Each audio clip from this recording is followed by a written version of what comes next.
I went in and I knew nobody and I knew nothing. And I would always talk to my dad and I would be like, this is a lot. Like, this is stressful. And he was like, you started playing softball, you knew nothing, you didn't know anybody, and you practiced and you learned the sport. And he's like, it's the same thing. You have to learn the business. And I always would reflect back on that and be like, you're right. Like, and it took time. I didn't sell a house in my first 6 months.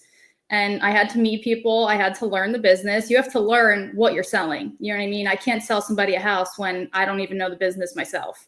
So yeah, that's a great point. Not everybody knows that. That's a great point. Like, and I say that in the radio business all the time.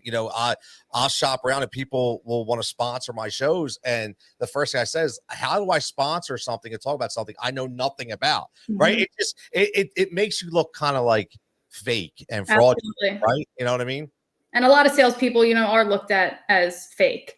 And that was one thing that I tried to avoid. I would rather form a connection with somebody in the long run than try and sell them a house right off the bat. And I think I did a pretty decent job at forming connections with a majority of my clients. And I have went on to sell some clients 3 to 4 more houses because we built a relationship. And that's a huge part of it.